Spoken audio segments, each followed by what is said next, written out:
안녕하세요, 여러분. 식사는 하셨나요? 저는 늦은 저녁 식사를 하고 빨래를 개어둔 뒤 거실 바닥에 엎드려 편지 하나를 읽으며 옛날 생각에 잠겼답니다. 저는 가족을 위해 하루하루를 살아가던 평범한 엄마이자 아내였습니다. 남편과 결혼을 하고 처음 임신 사실을 알았을 때 공주가 태어날지 왕자가 태어날지 설레어하며 하루하루를 보냈던 아주 평범한 여자였어요. 사실 아이의 성별은 중요하게 생각하지 않았어요. 남편도 그렇고 저도 그렇고 그저 저희 두 사람의 이세가 세상에 태어난다는 사실에 기쁘고 벅차기만 했었답니다. 그런 생각만 해도 행복했던 평범한 사람이었어요. 오늘 그런 저희 가족에 대한 이야기를 들려드릴까 해요. 저는 직장을 다니고 남편은 꽃가게를 했었습니다. 저희 부부는 육아에 대한 두려움이 없었다고는 못하겠지만 어떤 어려움이 있을지 모르니 둘 다 체력 관리라도 잘해서 함께 잘 키워보자는 마음가짐이었어요. 오직 태어날 아이에 대한 고맙고 신기하고 사랑하는 마음만 잘 준비해두자는 남편의 말에 저는 더 힘을 얻었었죠. 눈물이 날 만큼 지겨운 입덧에도 당황스러우리만큼 자꾸 잠이 오는 통에 회사에서 곤욕을 겪을 때에도 행복한 우리 가족의 미래를 상상하며 훌륭한 엄마가 되기 위한 마음을 다지고 또 다졌었답니다. 그렇기 때문에 저는 누구보다 좋은 엄마가 될 것이라고 생각했었고, 어떠한 변수가 찾아오더라도 차분하고 침착하게 아이를 위한 방법을 찾을 수 있을 것이라고 생각했었어요. 남편도 마찬가지였고요. 하지만 미처 예상하지 못한 변수가 저희를 찾아왔습니다. 뱃속의 아이는 당연히 하나일 것이라고 생각했던 거예요. 딸일까 아들일까 하는 확률을 두고 두근거리는 논쟁을 펼치던 저희는 뱃속의 아이가 쌍둥이라는 소식에 사실 조금 충격을 받았었답니다. 한 번에 둘씩이나 태어나게 될 줄은 꿈에도 몰랐기 때문이죠. 처음에는 너무 당황해서 울기도 했었어요. 배가 얼마나 불러올지 두렵기도 했고, 한 명도 벅찰까봐 걱정이었는데 둘이나 감당해야 한다는 것이 현실적으로 다가왔던 것 같습니다. 물론 감정적으로만 따져보았을 때 쌍둥이가 찾아와 주었다는 것은 기쁨이었어요. 저희를 닮은 자식이 한꺼번에 둘이나 세상에 나온다니 경사임에는 틀림없었으니 말입니다. 처음에는 덜컥 겁이 나고 무언가 제가 계획한 대로 되지 않는다는 생각에 울기도 했었지만 결과적으로 저희에게 더 중요했던 것은 지독한 현실보다는 행복이었던 것 같아요. 그래서 당황하고 놀랐던 마음도 하루빨리 진정할 수 있었답니다. 잠깐이나마 그런 한심한 생각을 했던 것이 엄마로서 미안해서 배를 쓰다듬으며 혼자 중얼거리기도 했지요. 뱃속의 아이에게 말이에요. 엄마가 덜컥 겁이 나서 무서워했던 거 미안하다고. 엄마는 너희들이 함께 와줘서 너무 고맙다고. 그렇게 태어난 아이들은 누구보다 예쁘게 잘 자라주었습니다. 이란성 쌍둥이였어요. 하나는 딸, 하나는 아들. 불과 9분 일찍 태어난 딸아이 민영이는 마치 9년을 일찍 태어나기라도 한 것처럼 누나답게 동생을 잘 챙겨주었습니다. 엄마 아빠를 대신해 동생을 혼낼 때는 따끔하게 혼낼 줄 알고 어르고 달래는 것은 아빠보다 더 잘했었답니다. 자기만한 애한테 누나랍시고 제법 늠름한 모습을 보이는 딸아이에게 저도 모르게 심적으로 많이 의지하게 되었던 것 같아요. 그리고 웃긴 것은 아들 녀석도 자기랑 겨우 9분 차이 나는 누나에게 한 번 대들지도 않고 착한 동생으로서의 역할을 충실히 수행했다는 것입니다. 두 녀석이 그렇게 완벽한 쌍둥이 남매로 예쁘게 자라주는 덕분에 저희 부부는 열심히 일을 해서 아이들을 위한 것들을 하나둘 마련할 수 있었습니다. 쌍둥이 육아요? 솔직히 힘들긴 했답니다. 주변에 누가 쌍둥이를 갖게 되면 누구보다 앞장서서 성심성의껏 저의 육아 노하우들을 전수해 주었지만 그것보다 힘들어하는 엄마들에게 위로의 맥주 한 캔을 건네는 것이 저의 수많은 노하우들보다 더 그들을 힘나게 했을 거예요. 그만큼이나 저는 자신 있게 말할 수 있습니다. 육아 아무나 하는 것 아니라는 걸요. 쌍둥이 아무나 낳는 것 아니라는 걸요. 하지만 그럼에도 불구하고 해내는 것이 부모라고 생각합니다. 아마 이 이야기를 듣는 세상의 모든 어머니, 아버지들이 그렇게 생각하시겠죠. 떨기도 많이 떨고 하루 종일 종종걸음으로 살았지만 그래도 저와 남편은 그렇게 철저한 협력 아래에서 아이들을 무사히 키워낼 수 있었습니다. 주변에서는 쌍둥이를 낳았다는 소식에 저보고 회사를 그만두어야 하지 않느냐고 물어왔지만 모르시는 말씀.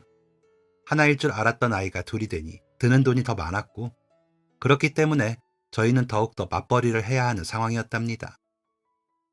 회사에 휴직계를 쓰고 가지고 있던 연차를 싹 다 긁어쓰고도 시간이 모자랐어요. 남편도 나가는 인건비를 줄이려면 자기가 직접 가게에 나가 있는 수밖에 없었고요. 그렇다고 그 어린 아이 둘을 데리고 꽃집에서 육아를 할 수도 없었습니다.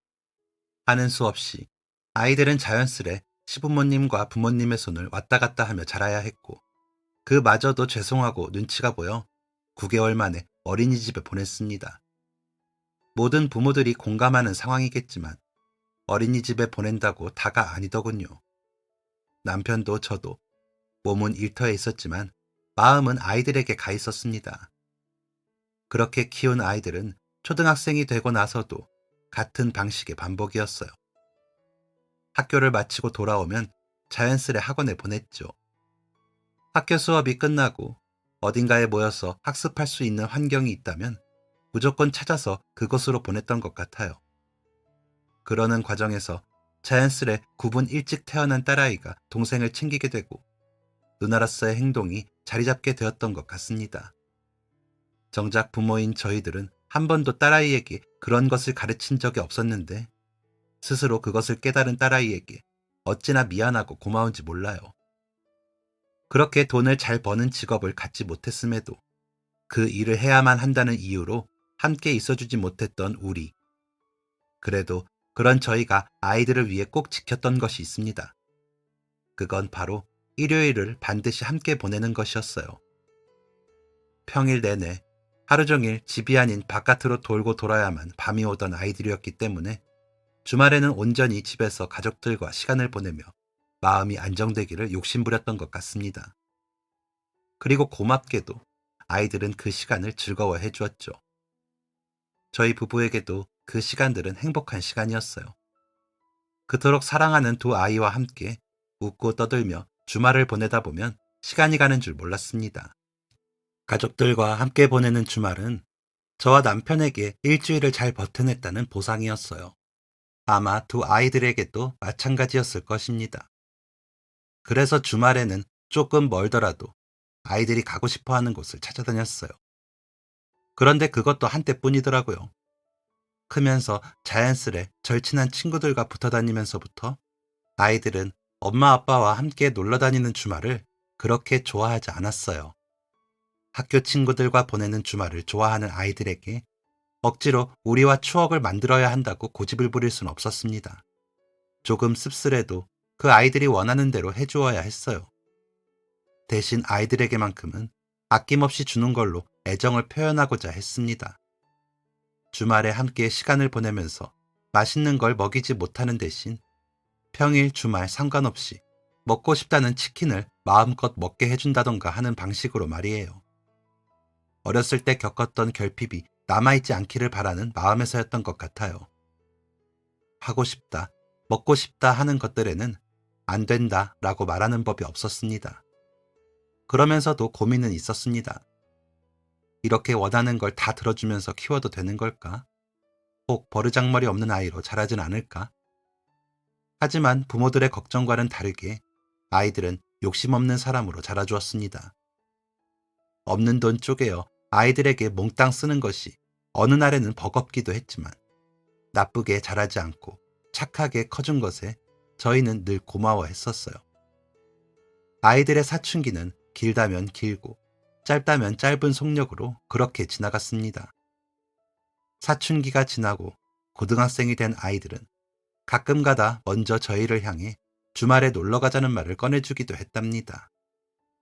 남편과 제가 그때 참 많이 웃었던 것 같아요.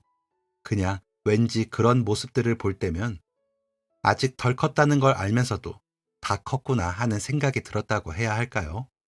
의도한 것은 아니었지만 민영이는 저를 더 잘 따랐고 민준이는 남편을 더 잘 따랐습니다. 남편은 농담식으로 그런 말을 하기도 했었어요. 저희가 서로의 외모에 이끌렸던 것처럼 아이들도 그런 것이 아니겠느냐고 말이에요. 딸아이 민영이는 남편의 얼굴을 더 닮았고 아들인 민준이는 저의 얼굴을 더 닮았기 때문에 하는 소리였어요. 그렇게 자연스레 저희는 친구 같은 부모가 되어 있었습니다. 민준이는 주말 아침마다 남편과 함께 농구를 하러 공원에 나갔고 저는 민영이의 방에 앉아 끝날 듯 끝나지 않는 수다를 들어주었습니다. 시간이 너무 빨리 흐른다는 딱 한 가지 단점만 빼면 참으로 완벽한 꿈꾸던 가정 안에 제가 있었던 것 같아요. 게다가 아들인 민준이는 공부까지 잘했었습니다. 학교에서 1등은 물론 전국 1등을 하기까지 했었거든요. 남편과 저는 어떻게 우리 같은 부모 밑에 이런 아들이 태어날 수 있었을까 하며 똑똑한 아이로까지 자라준 민준이에게 고마웠었어요. 행복했어요. 사랑을 주고받는 가족이 있다는 것이. 왜 사람이 너무 행복하면 불안할 때가 있다고도 하잖아요. 저는 그렇게 행복한 시간을 보내면서 단 한 번도 불안한 적이 없었어요. 근데 어쩌면 그런 저의 오만한 태도가 불행의 씨앗을 불러왔는지도 모르겠습니다. 행복할 때의 저는 그저 막연히 저희 가족이 행복하기만 할 것이라고 생각했었던 거예요. 왜 그렇게 한 줌의 불안 없이 살았는지 모르겠어요. 제가 지금 이 이야기를 하는 건 한때 제 삶의 전부였고 때로는 저의 세상이기도 했던 저의 남편에게 생긴 일 때문입니다. 그때는 아이들이 17살이었고 지겨운 장맛비가 끝을 모르고 내리던 한여름이었어요. 속이 불편해서 진료를 받으러 병원에 갔던 남편으로부터 걸려온 전화 한 통. 남편을 만난 이후 한 번도 들어본 적이 없는 떨리는 목소리였습니다. 여보, 나 어떡하지? 늘 듬직하기만 했던 남편이 저를 향해 어떻게 해야 하느냐고 물었을 때 저는 본능적으로 깨달았어요. 그 사람의 건강에 무슨 일이 생겼다는 것을. 아무것도 하지 않아도 된다고 답하고 냅다 병원으로 달려갔을 때 병원 앞에 놓인 벤치에 힘없이 고개를 숙이고 앉아있는 남편의 모습을 보았습니다. 조직 검사를 해봐야 한다는 말. 그 말을 들었을 때에도 너무 괴롭고 힘들었는데 끝내 남편이 암이라는 이야기를 들었을 때는 제 귀를 비눗물에 빡빡 씻어내고 싶을 정도로 괴로웠습니다. 믿고 싶지 않았어요. 그냥 제 귀가 잘못되었다고 혹은 눈앞의 의사가 단단히 오진을 했을 거라고 그렇게 생각하고 싶었습니다. 몇 날 며칠을 부정했는지 모르겠어요. 남편은 입을 꾹 닫고 아무런 말도 하지 않았습니다. 무섭고 두려웠어요. 남편에게 남은 시간은 길어야 6개월. 아이들에게도 사실을 말해야 했고 괴로워하는 저를 대신해 입을 꾹 닫고 있던 남편이 결국 입을 열었습니다. 정작 가장 괴로운 사람은 남편이었을 텐데 저는 그 무거운 짐 하나를 들어주지 못해 남편을 울게 만들었어요. 아이들은 아빠의 시한부 선고에 얼굴이 새하얗게 질렸습니다. 민영이는 아빠를 끌어안고 엉엉 소리내어 울었고 민준이는 그대로 자리에서 일어나 집 밖으로 뛰쳐나갔어요. 그리고는 몇 시간 후 민준이가 집으로 돌아와 남편에게 무언가를 건넸습니다. 녀석이 건넨 것은 돈이었습니다. 아빠, 이거 내가 그동안 모은 돈인데 병원비에 보태 쓰세요. 그리고 죽지 마세요. 치료받아서 꼭 계속 살아주세요. 민준이의 말에 남편은 그 자리에서 소리내어 울며 무너지고 말았어요. 그동안 한 푼 두 푼 용돈을 모았던 것을 건네며 제발 살아달라고 죽지 말라고 애원하듯 말하는 민준이의 눈에는 희망이 있었습니다. 아마 남편도 그때 민준이의 표정을 읽고 그렇게 좌절할 수밖에 없었던 것 같아요. 끝내 그 희망을 저버려야 하는 부모의 심정을 저조차도 감히 헤아리기 어려웠으니까요. 남은 시간을 어떻게 해서든 좋은 추억을 만들며 보내보려 했지만 쉽지 않았습니다. 갈수록 남편의 몸 상태가 좋지 않았고 저희 가족들은 그 모습을 지켜보는 것 말고는 해줄 수 있는 것이 없었기 때문입니다. 그렇게 길어야 6개월이라던 남편의 시간은 고작 4개월 만에 끝이 나고 말았어요. 정말 힘든 시간이었습니다. 저도 아이들도 그리고 떠나야만 했던 남편도 모두가 괴로웠던 시간이었어요. 친구 같았던 아버지를 잃은 아들 민준이는 하루하루 메말라갔습니다. 그래도 민준이는 늘 저와 민영이 앞에서 괜찮다고 말했었어요. 걱정하지 말라고, 자기는 괜찮다고. 민준이가 씩씩하게 이겨내고 있다는 생각에 엄마인 저도 괴로움을 극복하기 위해 애썼던 시간이었습니다. 민영이도 마찬가지였고요. 하지만 남편이 죽고 내내 저희 앞에서 괜찮다는 말만 달고 살던 민준이가 그 예쁜 아들마저 결국 제 곁을 떠나고 말았습니다. 늘 위태롭고 아슬아슬했던 저희 세 사람의 날들에 민준이가 결국 참지 못하고 저희의 곁을 떠나고 만 것입니다. 그 예쁜 아이가 마지막으로 남겼던 편지에는 이런 말이 적혀 있었어요. 아빠가 없으니 세상에서 가장 친한 친구를 잃었다는 생각에 도저히 아무것도 할 수가 없어. 엄마한테 너무 미안해. 민영이한테도 미안해. 하지만 어쩐지 나는 아빠한테 더 미안한 마음이 들어. 내가 아빠에게 미안하지 않으려면 그곳에 따라가서 아빠의 친구가 되어드려야 할 것 같아. 내가 없으면 아빠는 얼마나 외롭겠어. 엄마, 민영아, 내가 죽는다고 해서 슬퍼하지 마. 왜냐하면 나는 좋은 마음으로 가는 거야. 아빠가 보고 싶어서 아빠를 보러 가는 거야. 그러니까 슬퍼하지 마. 울지 마. 미안해. 늘 괜찮다는 말을 입에 달고 살던 아들의 뒷모습에 그런 우울이 있는지 미처 몰랐습니다. 아니, 속은 힘들다는 걸 당연히 알고는 있었지만 그런 선택을 할 줄은 미처 몰랐습니다. 제가 아둔했던 거예요. 엄마로서 완전히 자격 박탈이었습니다. 민준이가 남긴 그 편지를 읽고 또 읽으며 얼마나 자책하고 울어댔는지 모르겠어요. 모든 것이 다 저의 탓이었어요. 평생의 동반자로 살겠다고 약속하고 남편의 가장 가까운 곳에 있으면서 암이라는 것도 알아채지 못하고 내 배 아파 낳은 자식이 아빠를 잃고 겉으로는 아닌 척하며 속으로는 썩어가고 있다는 것도 알아채지 못했습니다. 세상 가장 사랑했던 두 남자의 속에 병이 생겨버린 것을 알지 못했던 저는 남아있는 딸에게는 그러지 말아야 한다는 생각에 집착을 하기 시작했어요. 힘들어서 상실감에 엉엉 울고 지쳐있는 것도 한계가 있었습니다. 자꾸만 이런 생각이 들었기 때문입니다. 이러다 민영이마저 잘못되면 어떡하지? 그렇게 되지 않으려면 우선 제가 정신을 차려야 한다는 생각이 들었어요. 너무 힘들지만 저처럼 덩그러니 남겨진 저의 딸을 위해서 말이에요. 그래서 짧은 고민 끝에 다니던 회사를 그만두고 남편이 하던 꽃가게를 이어받아 그곳에서 시간을 보냈습니다. 새벽에 정신없이 꽃시장을 다니며 꽃을 사오고 하루 종일 꽃 손질을 하다 보면 그곳에 마치 남편이 함께하는 것만 같아서 마음이 차분해졌어요. 제 옆에 남편이 있다고 느끼며 머리와 마음으로는 아들 생각을 했습니다. 하지만 그런 저와는 달리 민영이의 슬픔은 잠잠해지기까지 시간이 많이 필요했습니다. 저는 그런 민영이를 안고 말했어요. 민준이의 말처럼 정말 아빠를 만나 두 사람이 행복한 시간을 보내고 있을 거라고. 그곳에서는 평일 주말 할 것 없이 두 사람이 매일같이 농구를 하면서 즐거워할 거라고. 그리고 마침내 지겹도록 같은 말을 반복하는 저의 말을 어느 순간부터 민영이가 믿기로 했는지 조금씩 달라지기 시작했습니다. 절대 오기 싫다던 꽃집에도 발을 들이고 다시 예전처럼 저와 수다를 떨면서 시간을 보내기도 했어요. 나중에 민영이가 그러더라고요. 이러다가 엄마마저 잘못되면 어떡하지? 라고 생각이 드니까 모든 게 멈춰졌어.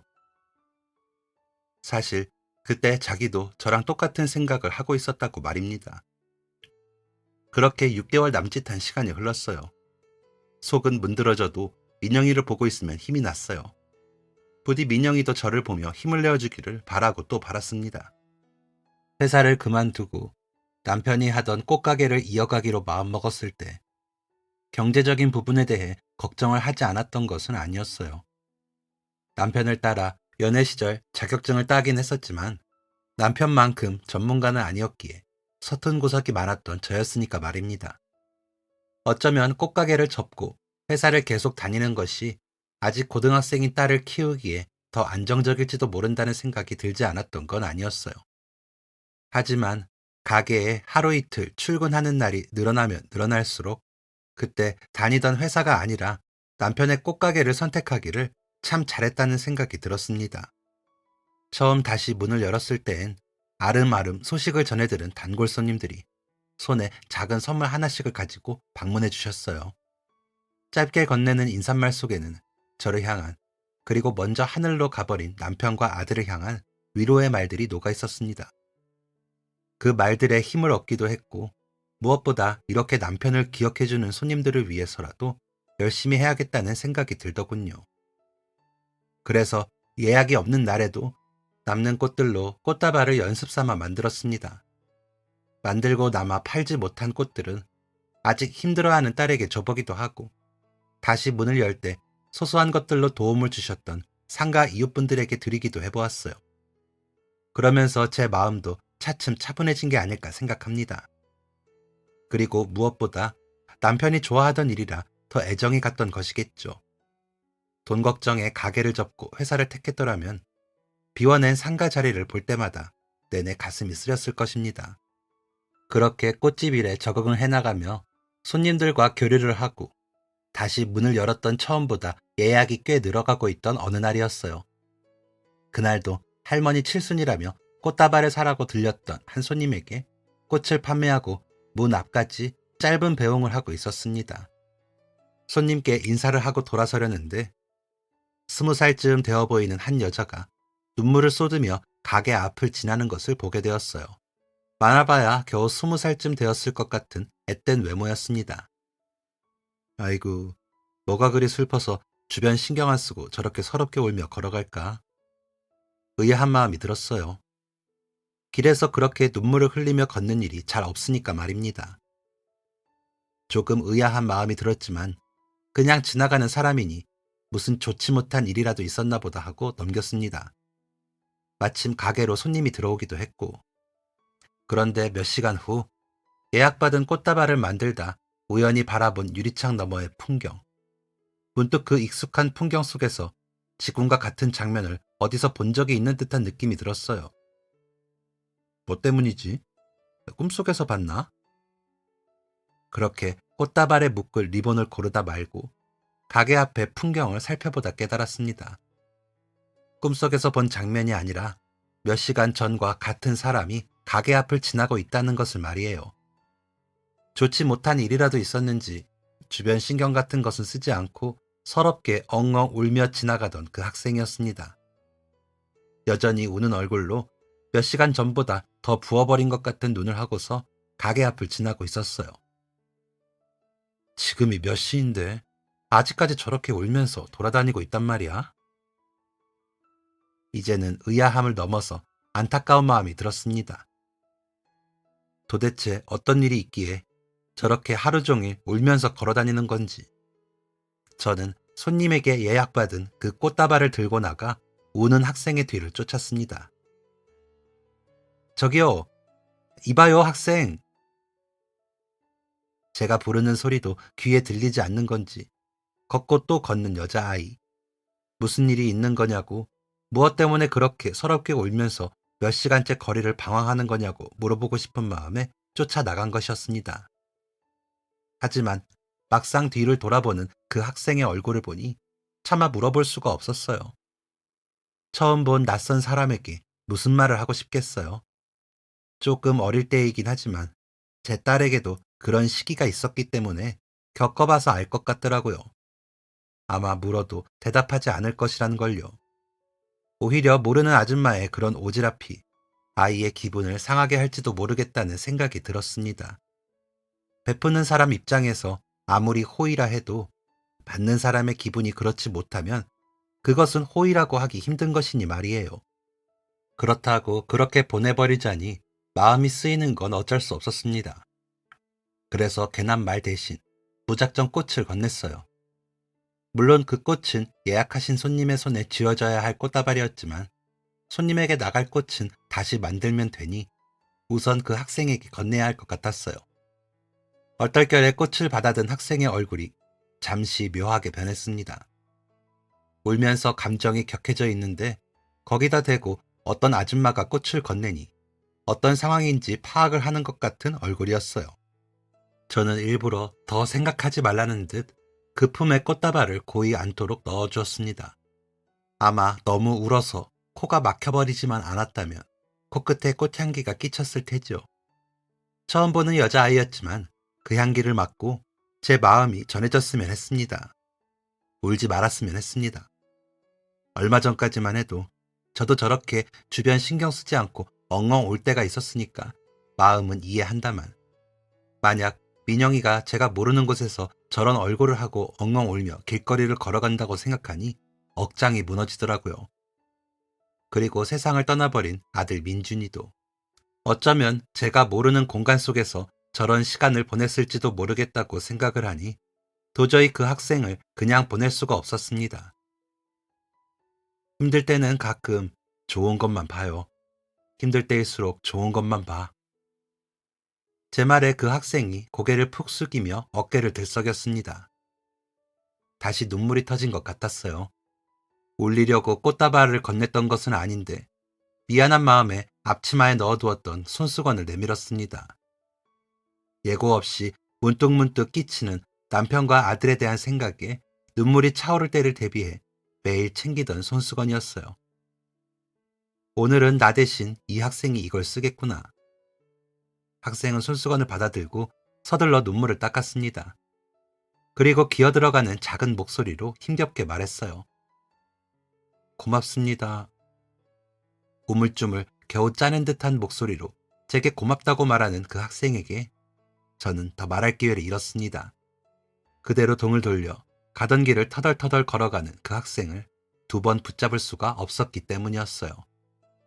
무슨 일이 있건 간에 부디 좋은 생각만 하기를 바라고 또 바랐습니다. 그런 아이들을 보는 것이 영 남일 같지가 않았어요.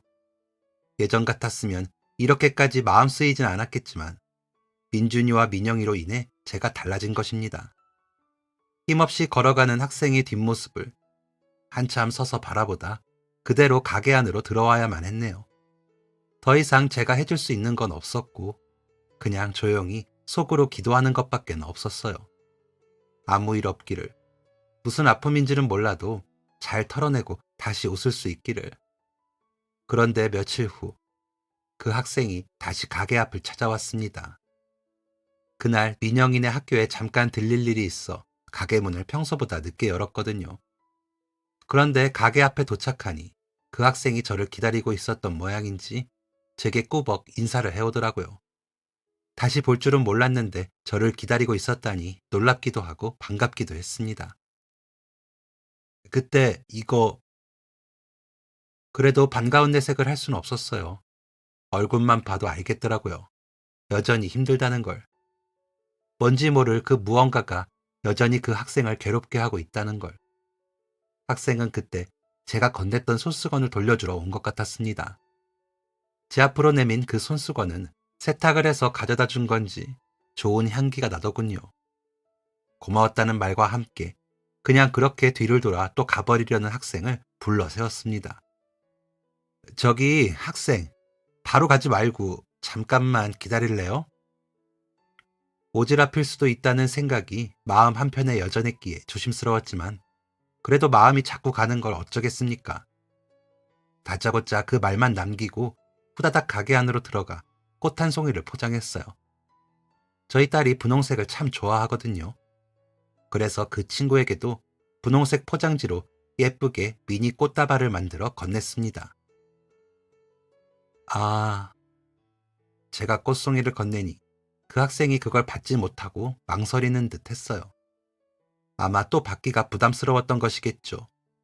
그래서 일부러 이번에는 다발이 아닌 한 송이를 포장해 건넸던 것인데 망설이는 학생의 표정을 보니 순간적으로 저도 흠칫하고 말았지만 그래도 억지로 손에 꽃송이를 쥐어주었습니다.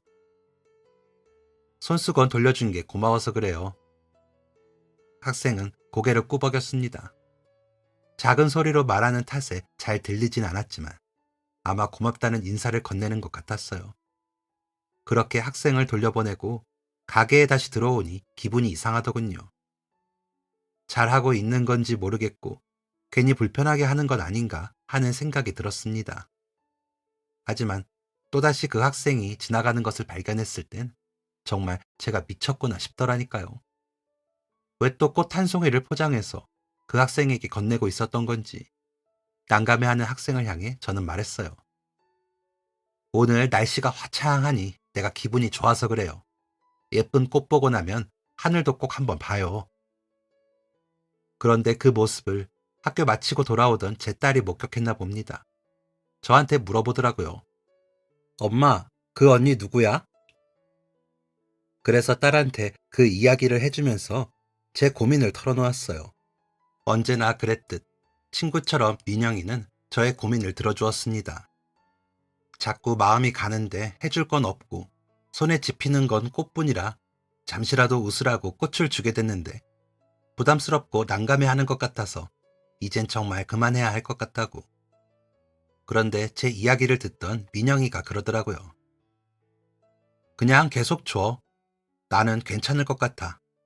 아무리 모르는 사람이라도 나한테 좋은 말 해주면서 꽃을 주면 무슨 일인지는 몰라도 아주 작게나마 힘이 될 것 같은데. 딸의 그 말에 울컥 눈물이 차올랐습니다.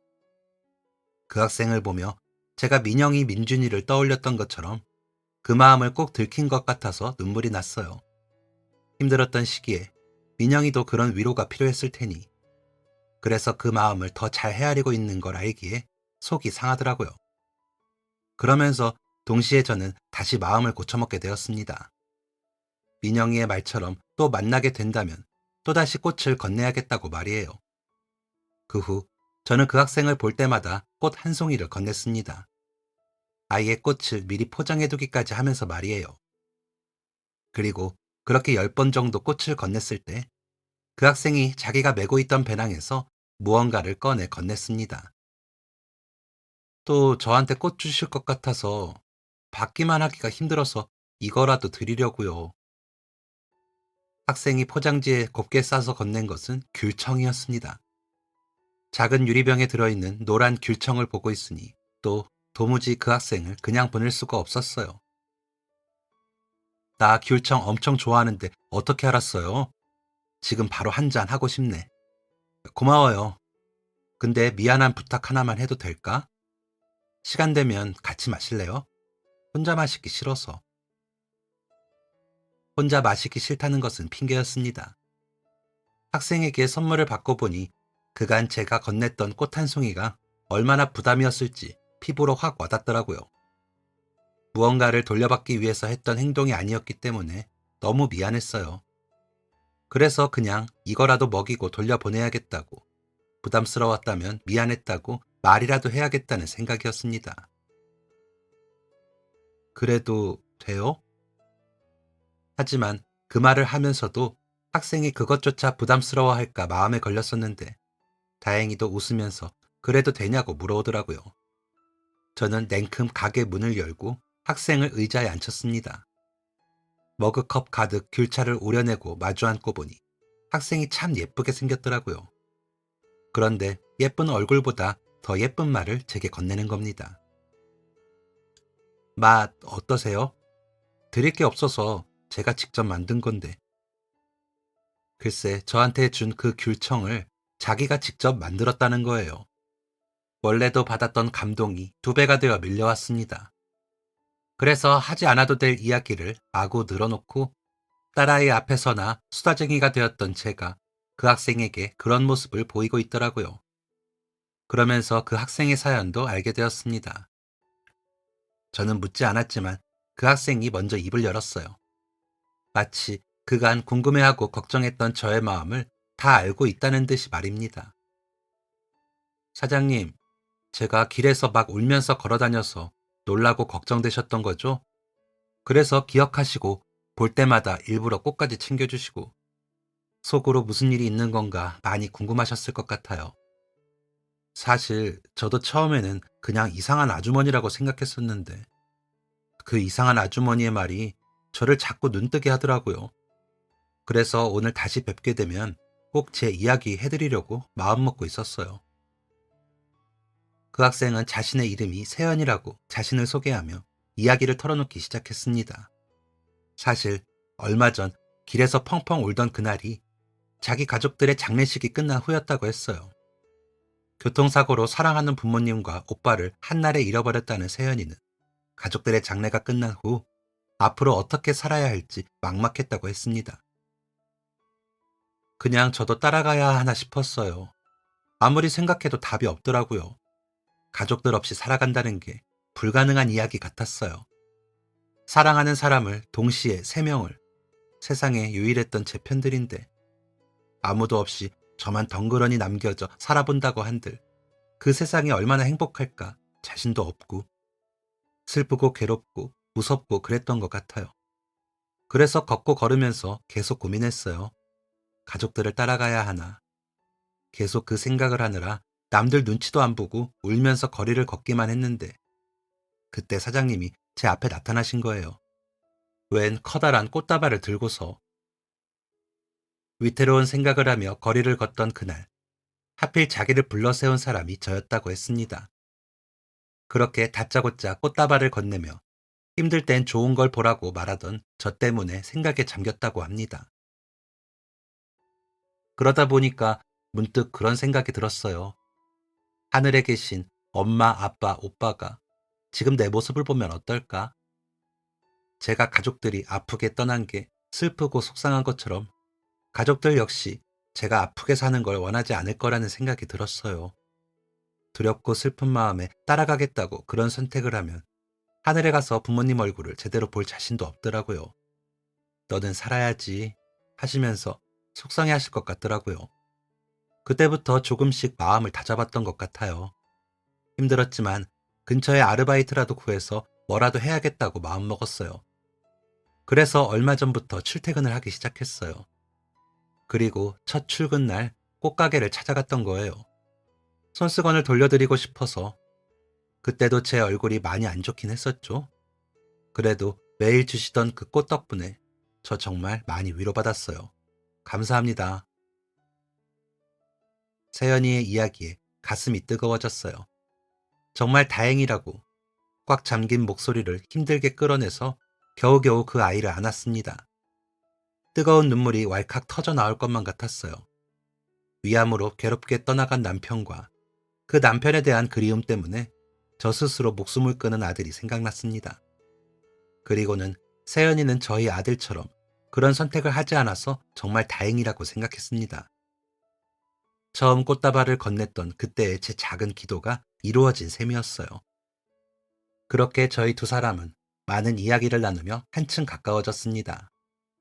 아르바이트를 시작했다던 세연이는 오며 가며 종종 저희 꽃가게에 들러 저와 함께 대화를 나누곤 했어요.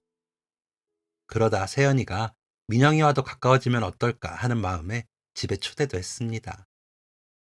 3명이서 같이 밥을 먹으니 집도 오랜만에 꽉 차는 기분이 들더라고요. 두 아이도 자기들끼리 대화가 잘 통하는 것 같았어요. 그러다 세연이가 명문대 학생이라는 걸 알게 되었는데 그걸 알게 된 민영이가 너무 놀라서 정말이냐고 깜짝 놀라며 대묻자 쑥스러워하던 세연이가 한 가지 제안을 해왔습니다. 자기가 위로받았던 것이 감사한데 민영이의 과외를 해주면 어떻겠느냐고 말이에요. 자기가 봤을 때 민영이가 공부에 욕심이 있어서 자기가 잘 가르칠 수 있을 것 같다고. 민영이는 좋다고 감격한 얼굴로 저만 바라보고 있고 그런 둘을 보며 저는 속으로 생각했습니다. 민영이에게 공부를 시켜줄 수 있어 좋고 세연이에게는 과외를 핑계 삼아 돈을 줄 수 있으니 좋겠다고 말이에요. 그렇게 민영이의 명문대 특급 과외가 시작되었어요. 언니였던 세연이는 민영이에게 선생님이 되었고 동생이었던 민영이는 제자가 되어 열심히 공부를 했습니다. 그런데 한 달째 되던 날 과외비를 지어주었더니 세연이가 팔짝 뛰면서 그러는 겁니다. 그동안 제가 받은 위로에 고마워서 보답하려고 해드리겠다고 한 건데 이렇게 돈을 주시면 어떡해요. 못 받아요. 저 아주머니 없었으면 지금 살아있지 않을 수도 있어요. 그러면 자기의 보답하는 마음이 퇴색되는 것 같아 싫다고. 예상치 못한 이야기에 저도 당황했어요. 그래서 고민을 하다가 첫 달만 과외비를 주지 않는 걸로 합의를 보았습니다. 저도 제 마음을 전하고 싶어 그러기로 했던 거였기 때문에 그런 식으로 공짜 과외를 맡기고 싶지가 않더라고요. 그리고 결국 민영이는 세연이의 도움으로 명문대를 입학하게 되었답니다. 세연이의 후배가 된 셈이었죠. 두 아이가 같은 대학에 다닌다는 것이 얼마나 안심이 되고 든든하던지, 그렇게 자매처럼 잘 지내주는 것이 얼마나 고마웠는지 모릅니다. 그렇게 자연스럽게 세연이와 저는 둘도 없는 사이가 되었습니다. 학년이 올라가고 취업을 하면서 자기 시간도 부족했을 텐데 잊지 않고 저를 찾아와 저와 시간을 보내준 고마운 아이랍니다. 저희가 가까운 사이가 될 수 있었던 건 모두 세연이의 덕분이었습니다. 저도 저희 딸도 겉보기에 멀쩡한 사람인 척 하루하루를 살아가고 있었지만 남편과 아들을 떠나보내고 힘든 속은 여전했었는데 세연이와 서로 의지하며 이겨낼 수 있었던 것 같아요. 사랑하는 사람을 잃고도 씩씩하게 살아가는 각자만의 방법을 서로가 서로에게 알려주고 있었던 셈이죠. 세연이는 제가 줬던 꽃다발에 힘을 얻었다고 했지만 저는 반대였어요. 저도 민영이도 오히려 세연이에게 힘을 얻었으니까 말입니다.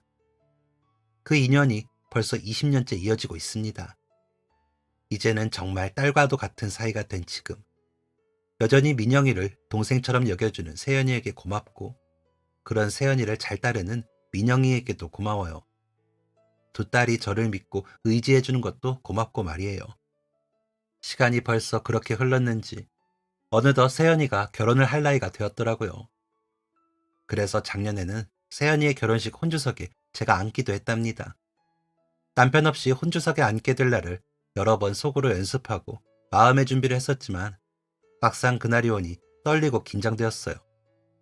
하지만 언제나 그랬듯 제 손을 꼭 잡아주는 두 딸이 있기에 든든한 마음으로 그 자리에 앉을 수 있었습니다. 예식이 끝나고 제게 편지 하나를 건네던 세연이. 그 편지 속에 쓰여있던 내용이 아직도 가슴속에 꽃피어 있습니다. 그때 그 꽃 한 송이로 자기 인생이 바뀔 수 있었다고, 제가 세연이 인생의 꽃 같은 사람이라고 그렇게 쓰여 있었거든요. 하지만 시간이 흐른 지금도 저는 세연이와 다르게 생각하고 있습니다. 그 꽃 한 송이로 인생이 바뀐 사람은 저라는 것을요. 가뭄 나듯 메말라 있던 저와 민영이의 가슴에 꽃 한 송이를 피워준 사람은 세연이었으니까 말입니다. 어쩌면 우리는 서로가 서로에게 꽃이 되어주었던 것일까요? 꽃처럼 예쁘고 향기로운, 참 고마운 두 딸. 아직도 가슴 한편은 남편과 아들에 대한 그리움이 사무치지만 그래도 이렇게 사랑스러운 두 딸과 함께 살아갈 수 있음에 감사합니다. 오늘 그 편지를 다시 꺼내보는데 새삼 부끄러운 마음이 듭니다. 내가 누군가에게 꽃 같은 사람이었다니 하는 생각에 말이에요. 어쩌면 꽃가게를 하던 남자와 사랑에 빠졌을 때부터 저는 꽃 같은 사람을 만날 운명이었던 걸까요? 앞으로 남은 세월 되도록 두 딸의 곁에서 오래오래 건강한 모습으로 엄마로서 줄 수 있는 사랑을 가득 주면서 그렇게 살고 싶어요. 삶이 영원할 순 없으니 두 딸이 저 때문에 울지 않을 수 있는 날이 될 때까지만이라도 오래오래 이 사연을 제 두 딸과 하늘에 있는 남편, 아들, 그리고 세연이 식구들에게 바칩니다. 지금까지 사연 들어주셔서 감사합니다. 사연이 재밌으셨다면 구독과 좋아요를 눌러주세요. 감사합니다. 안녕히 계세요.